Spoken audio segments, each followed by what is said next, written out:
An Ayurvedic rite of passage is making your own ghee. Ghee is revered in Ayurveda. Hi, my name is John Immel, and I'm the director of Joyful Belly Ayurveda. So what is ghee? Ghee is butter without the water and hard to digest, cholesterol-forming milk solids. So how do you make it? You boil the water out of the butter, and then the milk solids precipitate out of the liquid and settle to the bottom of the pot. The milk solids are basically made of sugar, proteins, and saturated fats.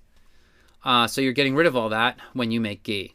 And ghee has a nice nutty flavor. It's often used in French desserts. And I love ghee. The ghee is poured through a cheesecloth or a similarly fine filter as the last step of making it. And that further purifies it. So basically you're going to use organic unsalted butter. And you're going to place the butter in a small sauce pot on medium heat. You're going to bring it to a boil and then lower the heat to medium-low. So if you have the heat on too much, you're going to burn the milk solids, and that's going to ruin the ghee. So be careful with that. Now the ghee will mature through several stages. So you're going to set a timer for 5 minutes to go off continually through the process to avoid burning your ghee. You're never going to stir the ghee while it's cooking, so the milk solids stay on the bottom of the pan and don't get mixed up. First, your ghee will crackle and pop. That's stage 1. And that crackling and popping means the water hasn't evaporated yet. Then the surface will get frothy and opaque. And you're going to start checking the clarity every 5 minutes or so of the ghee. And to check the clarity, you use a metal spoon to push on the top froth to the side and to view the contents below.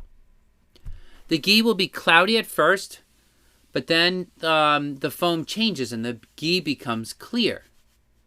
Then after that, the ghee will start to fizz and take on a deep golden yellow color. So this is what you want. You want to lower the heat until the ghee is just simmering with tiny bubbles. Eventually, you'll notice the milk solids on the bottom take on a roasted, toasted color.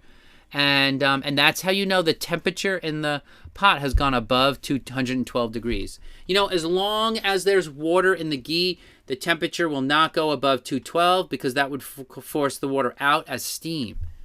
So as long as it's still crackling and popping, you know there's water there, and you know the temperature is not too high.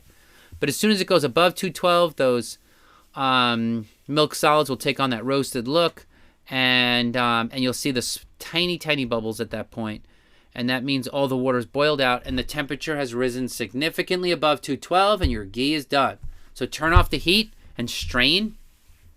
Note that ghee strains best when hot, so strain immediately. Then you can also, by the way, save the foam and the milk solids that develop during cooking because those are really tasty. The foam can be stored separately and put on top of oatmeal or something like that. So Kimberly says she stirs the foam into oatmeal or blends it into mashed sweet potatoes, and it gives them a real creamy texture. All right, thank you. I hope you've enjoyed learning how to make your own ghee and a lot about Ayurvedic cooking.